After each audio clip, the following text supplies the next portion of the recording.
Estrategia Intelectual Global presenta Prodecon, el programa que brinda orientación y asesoría a los contribuyentes. Comenzamos. Hola, muy buenas tardes. Mi nombre es Lucía Juárez, soy la delegada de Prodecon en el Estado de México y el día de hoy estamos aquí para platicar de diferentes temas que en 2024 pues son del interés de todos los contribuyentes para efectos de la institución que nos ocupa y de que podamos caminar en un rumbo adecuado, dándoles la mejor de las atenciones, no solamente en la delegación del Estado de México, sino con todos mis homólogos a través de todo el territorio nacional y en las oficinas centrales. Es importante que antes de comenzar hagamos un previo contexto todavía de lo que hacemos en Prodecon. Y esto lo señalo porque de repente nos llegan consultas un poco fuera de contexto en atención a la naturaleza del tipo de procuraduría que somos. Recordando justamente que nosotros, Prodecon es el ombudsman a nivel del fisco para los contribuyentes. Es decir, nosotros lo que hacemos es garantizar justamente que todas aquellas personas que somos sujetos de contribuciones fiscales federales paguemos la parte justa en los lugares justos, de manera equitativa e informada. Entonces, ¿con qué autoridades es con quienes nosotros tenemos un mayor contacto de forma adecuada? Pues sí, si bien es cierto, es con el SAT, pero también es así con el IMSS, con el Infonavit y con aduanas. Entonces, es muy importante que la gente que tiene algún tipo de contribución que pagar con estas autoridades no pierda de vista que nosotros estamos justamente para efectos de ayudarles a llevar a cabo este tipo de pagos de forma adecuada.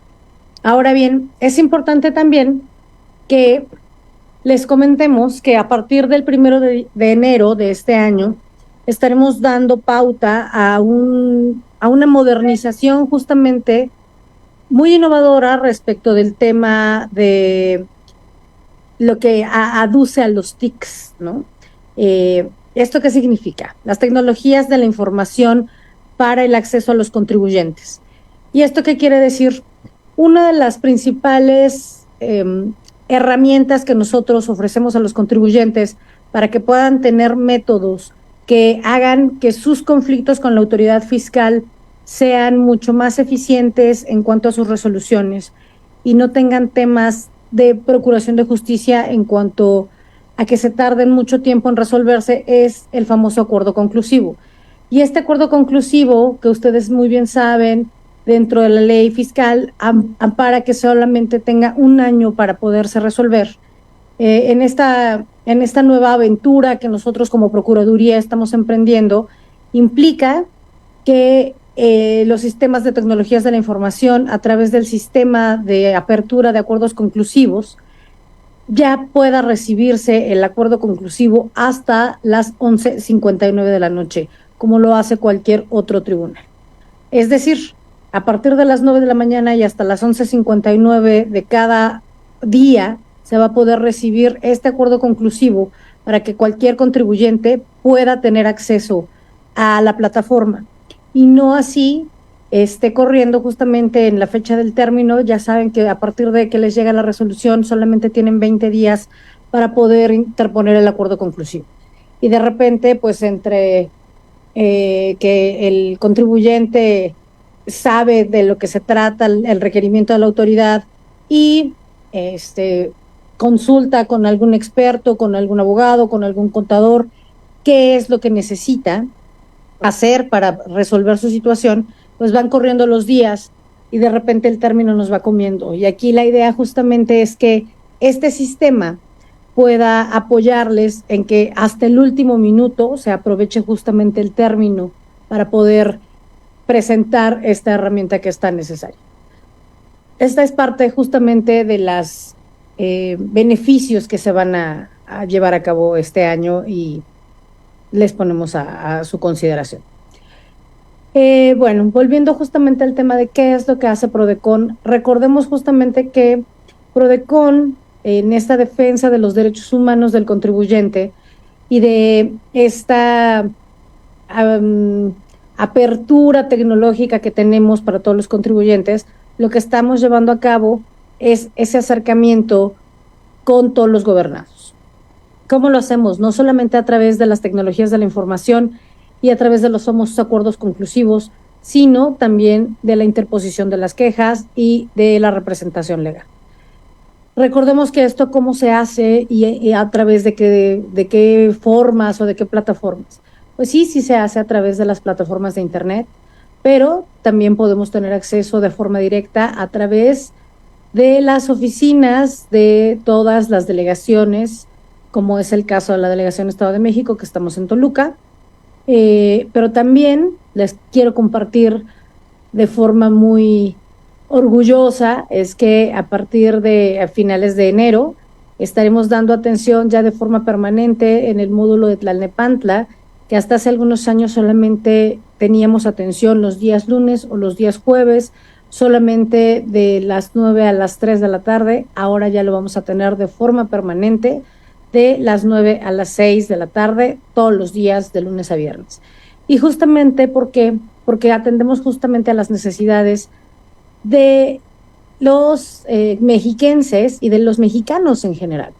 En realidad, la PRODECON, en esta insistencia por tener una cultura contributiva sana, no solamente es paguen los impuestos, paguen las contribuciones, no solamente es así. Hay que pagar, pero hay que pagar lo justo, hay que pagar de forma informada, hay que pagar de forma adecuada. Y ahorita me voy a ir escalando un poco en función de qué es lo que estoy hablando en esta tesitura de por qué aperturamos en PRODECON este tipo de situaciones hoy, 8 de enero. Aquí la idea justamente es, PRODECON lo que nos permite es, en esta información de la apertura de los lugares en donde nos podemos atender como contribuyentes de forma personal, ya sea en las oficinas, en los módulos, pedir justamente que nos vayan a dar algún tipo de plática a las empresas, a través de las cámaras empresariales, a través de los sindicatos, a través de las universidades, a través de los colegios de abogados, de notarios, de contadores públicos que existen en cada una de las entidades. También podemos hacerlo como contribuyentes o como empresarios y acercarnos y solicitar justamente una plática que sea necesaria. Ahora quiero hablarles justamente un poco de los temas también de los regímenes fiscales. Los regímenes fiscales, que son justamente parte de las cuestiones que nosotros llevamos como Procuraduría en las altas con la Secretaría de Hacienda y Crédito Público a través del sistema de administración tributaria. Cuando nos damos de alta, de repente pensamos que existen solamente un par de regímenes fiscales en México y no es así. Existen más de 22 regímenes fiscales y es muy importante que cada una de las personas que nos damos de alta ante el sistema de administración tributaria para cumplir con nuestra obligación constitucional que está consagrada en el artículo 31, fracción cuarta de la Constitución, sepamos muy bien a qué nos estamos comprometiendo con el fisco federal y que sepamos muy bien que no es el único régimen fiscal que podemos tener a lo largo de nuestra vida activa. ¿A qué me refiero? Cuando nosotros empezamos esta responsabilidad el año pasado al frente de la delegación del Estado de México, me topaba yo con muchos empresarios pequeños, medianos, inclusive con personas físicas con actividad empresarial, que ya tenían muchos ayeres en esta dinámica y me decían que si solamente podían tributar como socios, como en la nómina, como honorarios, como arrendadores, ¿no? Pues a lo largo de la vida, la verdad es que uno va pues haciendo diferentes situaciones laborales, va generando diferentes tipos de fuentes de ingresos. ¿Y qué es lo que va sucediendo? Pues justamente al ir generando diferentes tipos de fuentes de ingresos y de irse abriendo diferentes campos de acción a lo largo de la vida, pues va generando distintos tipos de regímenes fiscales sobre los cuales tiene que tributar. ¿A qué me refiero con esto? Que nosotros podemos trabajar para una empresa Por ejemplo, podemos ser trabajadores de una empresa farmacéutica que nos paga, por ejemplo, por nómina, y trabajamos de las 9 a las 6 de la tarde, pero después salimos y vamos a dar clases, y esas clases nos las pagan por honorarios, y entonces ese recibo de honorarios nos implica dar otro tipo de alta, porque también vamos a generar un ingreso derivado de esos honorarios que derivan de las clases, ¿no? Y a lo mejor por ahí a lo largo del tiempo alguien nos hereda o adquirimos un bien inmueble que vamos a arrendar y que también nos va a generar algún tipo de ingreso. Bueno, ese es otro tipo de régimen que implica ser arrendatario, ¿no? Vamos a tener adquisiciones por arrendamiento o ingresos por arrendamiento. Y entonces tenemos 3 tipos de regímenes fiscales. Y eso no significa que uno tenga mayores beneficios que el otro, o que tenga yo que evadir a través de uno o del otro. No. Al contrario, hay que estar claros en cuáles son las obligaciones de cada uno de los regímenes a los que estamos inscritos, y saber en qué momento nos tenemos que suspender de uno o del otro en el momento en el que toca. Es decir, a lo mejor dejaremos de dar clases, a lo mejor venderemos el bien inmueble, a lo mejor habrá recorte de personal en el lugar en donde estamos trabajando y dejaremos de percibir ingresos por nómina. Bueno, pues en todos esos casos habrá justamente que estar claros entre las altas y las bajas ante la autoridad fiscal, pero también en el momento del ingreso y del egreso, tanto del sistema fiscal como del ejercicio fiscal del que se trate. Deberemos estar claros de qué deducciones son las que tenemos derecho y cuáles son las que no tenemos derecho. Este ejercicio, a lo mejor para los abogados o para los contadores públicos, pudiera parecer un poco sencillo, pero la verdad es que para el ciudadano del día con día, el profesionista del día con día, un ingeniero químico, un arquitecto, un médico, un dentista, que es multifacético, porque al final del día hemos desarrollado en los últimos 20 años generaciones integrales, en las que no solamente nos dedicamos a una sola actividad, sino que vamos generando, reitero, diferentes ingresos por diferente tipo de actividades. Y esto implica que nuestras obligaciones y nuestras deducciones y nuestros derechos ante el fisco o ante las diferentes autoridades fiscales que ya he enumerado sean diferentes. Entonces, es importante que si no tienen claridad o no tienen algún profesional que les asesore de forma adecuada, se acerquen con la autoridad fiscal, que somos nosotros, a través de la Procuraduría de la Defensa del Contribuyente. Acérquense a sus oficinas. Ahora, si ustedes no tienen el tiempo, porque justamente están saturados por las actividades que tienen, yo les conmino a que abran la página de Prodecon, en donde también justamente tenemos una herramienta maravillosa que el año pasado estuvo circulando y que seguramente varios de mis colegas, a través de este programa que siempre nos abre sus puertas a los delegados, estuvieron manifestando. Es el ABC del contribuyente. El ABC del contribuyente es el manual justamente que Prodecon ha sacado para que a través de las plataformas digitales cualquier contribuyente, inclusive los niños, vayan teniendo acercamiento con los temas de carácter fiscal. ¿Por qué? El año pasado, uno de los temas más importantes y más cuestionados fue justamente el tema del alta ante el Registro Federal del Contribuyente de las personas que acababan de cumplir 18 años.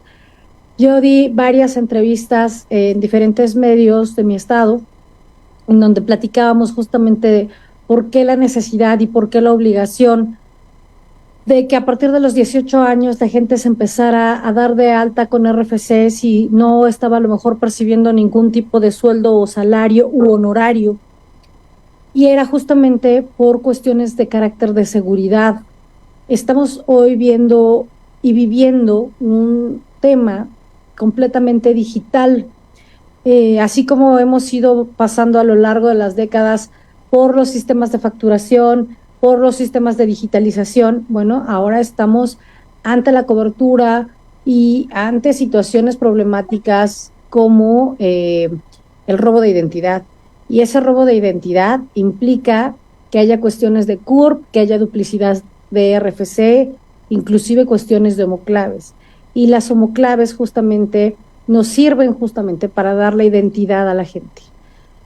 Mientras más jóvenes y mientras más seguros y blindados estemos ante el fisco federal, menos posibilidades de haber duplicidad en cuestiones de nómina o de haber situaciones en donde están tal vez facturando con sus CURPS y a lo mejor ni siquiera están ustedes todavía trabajando. Hay de protegerlos si ustedes están dados de alta en el fisco federal. Entonces, varias de las respuestas, de las interrogantes que ustedes puedan tener de, pero ¿por qué me tengo que dar de alta si todavía no estoy trabajando? Cuestiones, por ejemplo, del seguro social, ¿no? Tengo que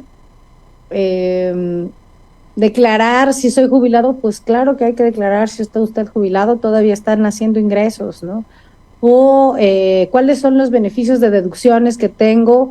Pues todo esto lo van a encontrar justamente tanto en la página de Prodecon como a través del manual que les comento que es el ABC de el contribuyente que está justamente en la página de Prodecon.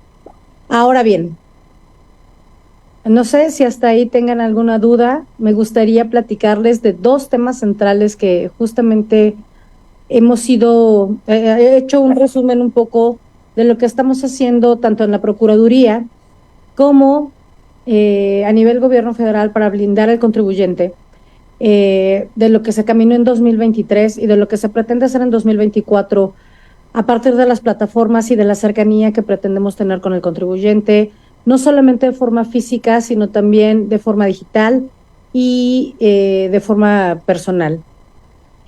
Me gustaría también saber si hasta el momento alguien tiene alguna duda respecto a lo que he comentado, y si no, para pasar a dos situaciones interesantísimas que he ido viendo acá en el Estado de México, que es el congelamiento de cuentas. Bueno, pues comenzamos el año en el primer trimestre o en el primer cuatrimestre, que sabemos perfectamente bien, vienen las declaraciones fiscales. El primer cuatrimestre siempre es complicado por diferentes razones. Por eso, reitero, los conmino a que tengan ustedes acercamiento con las autoridades fiscales de su entidad y de su estado. Voy a ver si puedo compartir una pantalla. Producción, ¿me están escuchando? Hola. No. Ay, perdóname. Creo que no puedo compartirla todavía. A ver, dame oportunidad. Bueno, sigo con este tema. El primer cuatrimestre del año siempre es complicado. ¿Por qué razón? Porque vienen los pagos del predial, vienen los pagos de las tenencias, vienen los pagos del agua, a aquellos que no se hayan puesto al corriente en esos bimestres, vienen los beneficios fiscales de muchas situaciones, inclusive, por ejemplo, para las asociaciones civiles, vienen las declaraciones, etcétera, ¿no? Las condonaciones, etcétera. Pero por allá de marzo, no la puedo compartir, bueno, me quedo pendiente. Para por allá de marzo y abril, pues ya vienen las declaraciones de impuestos y del famoso impuesto sobre la renta de personas físicas y morales, ¿no? Y entonces ahora sí nos empezamos a tronar los dedos y empezamos a buscar, ahora sí, a qué autoridad y a qué contador nos vamos a acercar, porque ya se puede poner complicado con la autoridad hacendaria, ¿no? Y la verdad es que este tema pudimos haberlo arreglado a lo largo de todo el año y en momentos mucho menos complicados que el 30 o el 31 de marzo o el 30 de abril a las 11:59 de la noche, cuando el sistema está saturadísimo, ¿no? La verdad es que hay mucho que hacer y mucho que aclarar antes de que lleguen las declaraciones fiscales. Porque acuérdense que el impuesto sobre la renta es un impuesto que, si bien es cierto, se declara de forma anual, podemos ir declarando de forma parcial a lo largo del año. El IVA es un impuesto que se declara de forma mensual y que también finalmente se van haciendo deducciones, a esas deducciones a las que aduzco en función del régimen fiscal al que ustedes pertenecen como personas físicas o morales, al que se hayan obligado al momento de darse de alta. Ahora les hice mi introducción en función de, vamos a platicar de la problemática que yo he visto muy acentuada en estos meses en el Estado de México en función del congelamiento de cuentas, y que también es un gran problema a nivel nacional. Y lo digo en función no solamente de este par de impuestos y no solamente de que ya viene el primer cuatrimestre del año en donde hay que hacer estas declaraciones, porque todo justamente tiene una amalgama. Y es justamente el famoso pago de los impuestos, ¿verdad? ¿Por qué las autoridades van congelando las cuentas? Tienen diferentes razones. Pues sí, efectivamente, el SAT o la Secretaría de Hacienda, a través del sistema de administración tributario, puede mandar generalmente un congelamiento de cuentas si ustedes, como empresarios o como personas físicas con actividad empresarial, dejan de pagar un impuesto de forma oportuna. Generalmente con las empresas, con las personas morales, son mucho más reacios en este tipo de procesos que con las personas físicas, pero no es porque tengan preferencia una sobre la otra, sino más bien desconozco el sistema de priorización del SAT, pero de repente personas morales están un poco más vigiladas. El tema aquí es que el descongelamiento de cuentas no suele ser tan sencillo como lo es el congelamiento. Un congelamiento de cuentas puede durar 24 horas en hacerse por cualquiera de las autoridades que ya he enumerado, pero un descongelamiento puede durar años, y eso justamente es lo que estamos tratando de resolver, no solamente de forma burocrática en cuanto a los procedimientos y coordinación de las autoridades federales, que no solamente implican al fisco o no solamente implican a la impartición de justicia de carácter fiscal, sino también a las cuestiones de autoridades bancarias.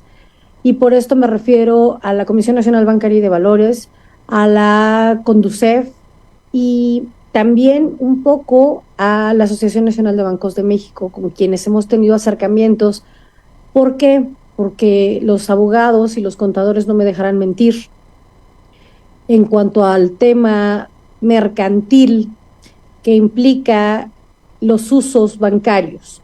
Los usos bancarios, de repente, por ahí tenemos algunos bancos, no voy a decir cuáles, pero por lo menos hay 3 grandes bancos en México. Los 3, me parece que los 3 más grandes, si no es que 4 bancos más grandes, en donde hay las nóminas más grandes de las empresas más grandes de este país, en donde los usos bancarios se vuelven un tema. ¿Por qué? Porque si la autoridad y el gobernado tienen una buena coordinación y el gobernado dice, oye, yo ya te pagué la multa, ya pagué mi impuesto, necesito que me liberes la cuenta, por favor, estoy esperando un pago, o tengo que pagar mi nómina, o tengo que hacer pagos a terceros, y no hay una liberación por parte de la banca, no de la autoridad, sino de la banca, entonces esto se vuelve un tema, porque entonces el gobernado que ha sido sancionado se voltea con la autoridad y dice, bueno, entonces, ¿ahora a quién le echo la culpa, no? Si aquí tengo mi oficio de liberación de la cuenta bancaria, ¿por qué no me la liberan?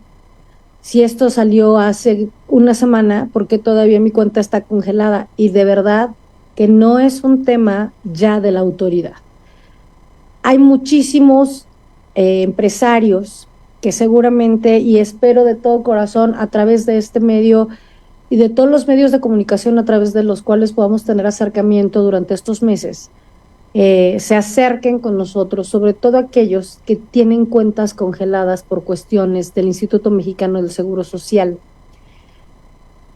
Si bien es cierto, reitero, SAT a través de Secretaría de Hacienda a través del SAT congela cuentas, el mayor índice de congelamiento de cuentas que se tienen es del IMSS.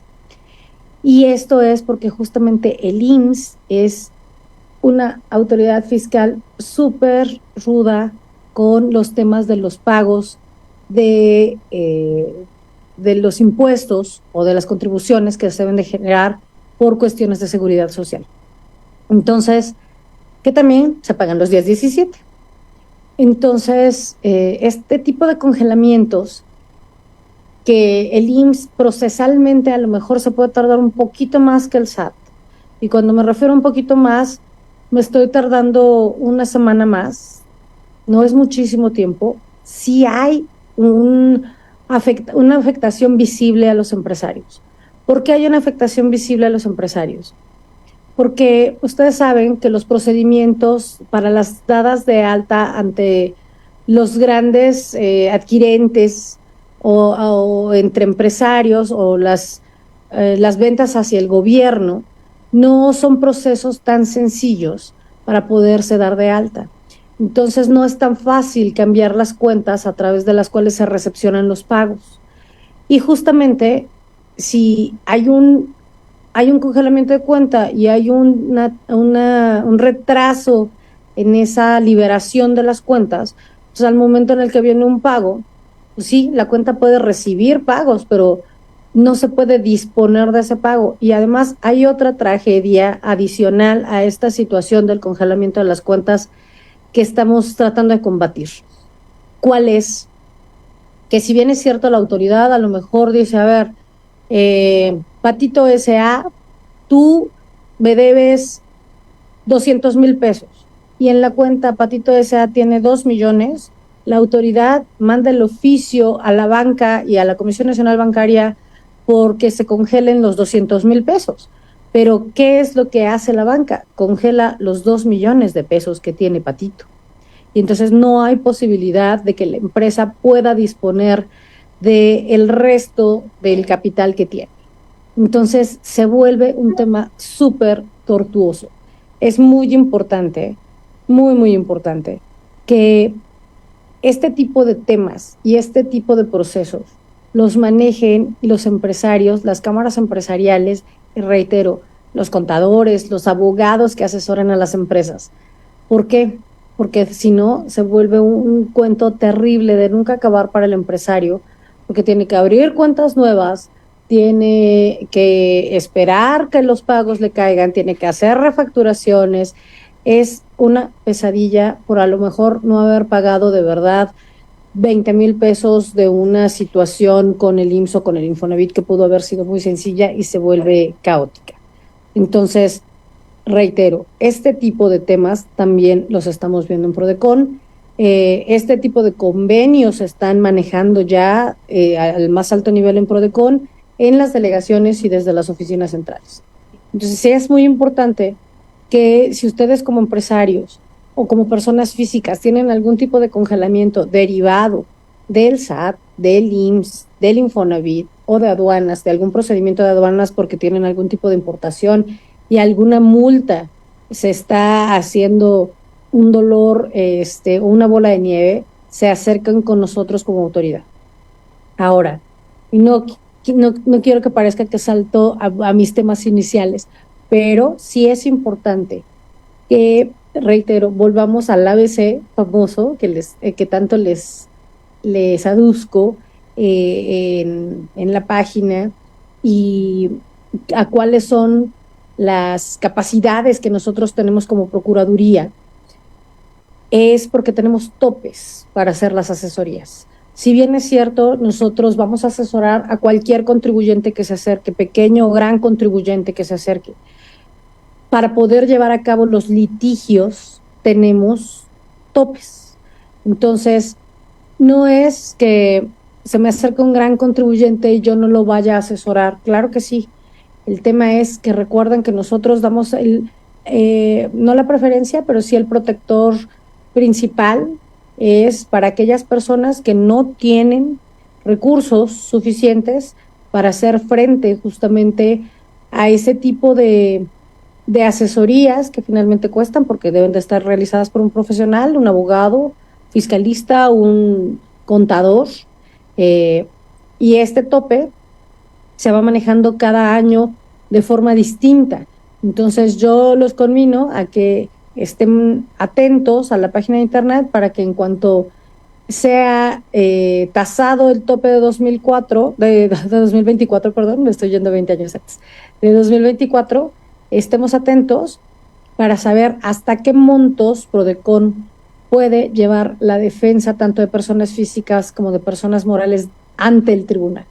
Tomando en cuenta que si ustedes tienen algún tema, por ejemplo, hay un congelamiento de cuentas o hay una queja y de esa queja ante el SAT, ante el IMSS, ante cualquier autoridad, se deriva un litigio, nosotros podemos llevar esa defensa hasta el amparo, siempre y cuando exista dentro del rango del parámetro que por ley nos permite.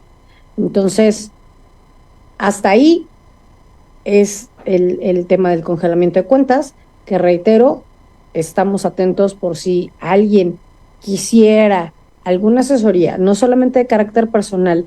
Yo en este espacio instaría a las cámaras empresariales con los colegios de contadores. El año pasado tuvimos una gran experiencia con los colegios de abogados, con los colegios de notarios, por aquello de los temas de repatriación de capitales que de repente se les acercan muchísimo por ahí los contribuyentes.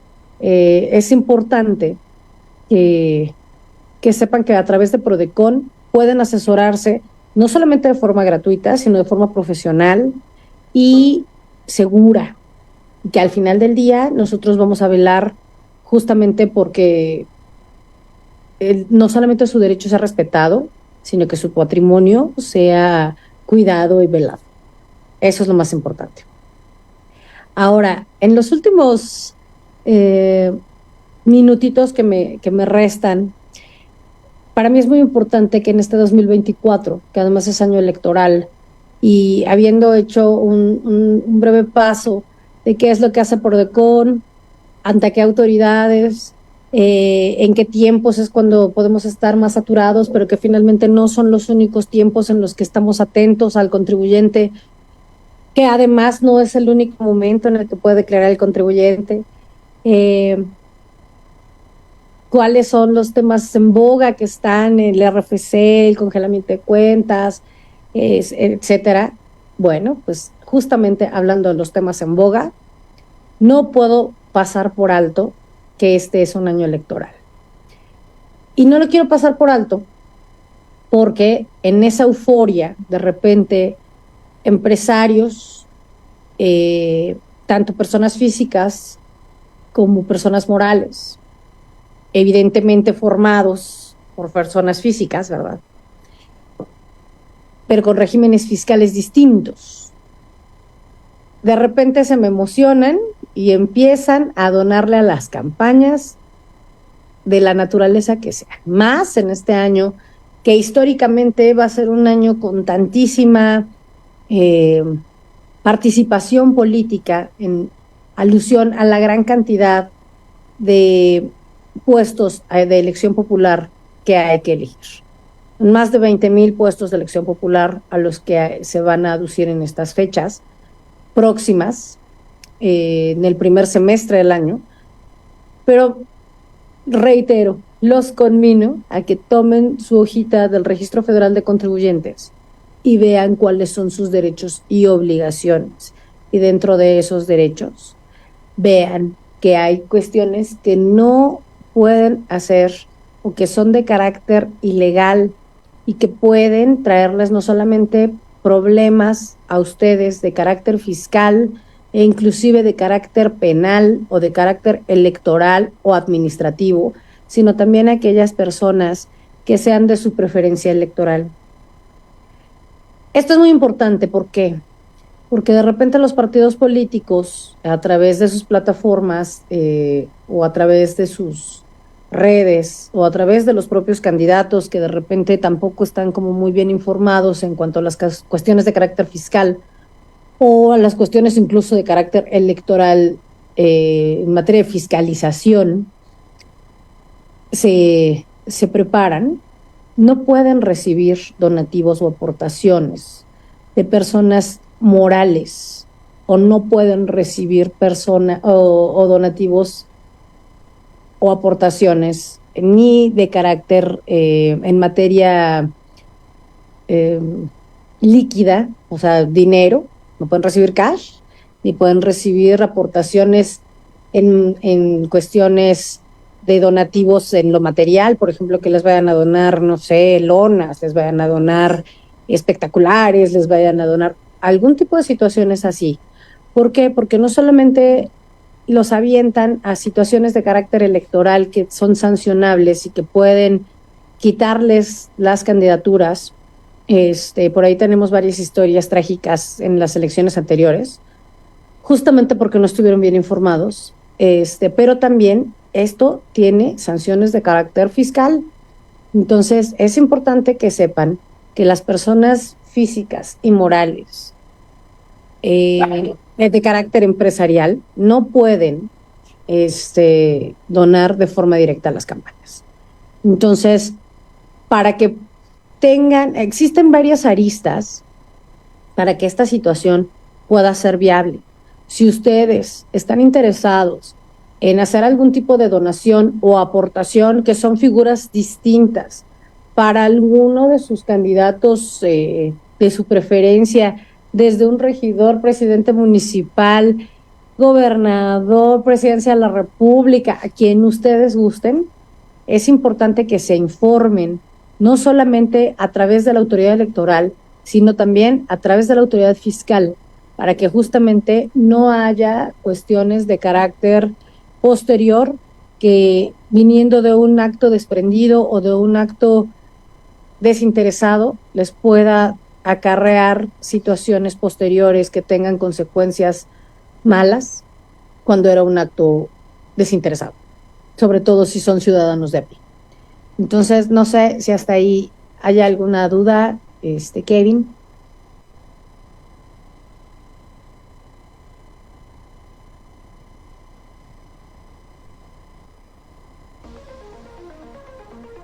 Si no, hasta ahí, pues solamente me resta agradecer el espacio. Me encantaría invitarlos, reitero, a señalar cuáles son las redes sociales. Me gustaría muchísimo recordarles que nosotros nos encontramos físicamente atrás del Teatro Morelos, aquí en Toluca, y en Tlalnepantla estamos en Sor Juana Inés de la Cruz, arriba del SAT. A partir del 1 de febrero me encantará recibirlos por allá, de lunes a viernes.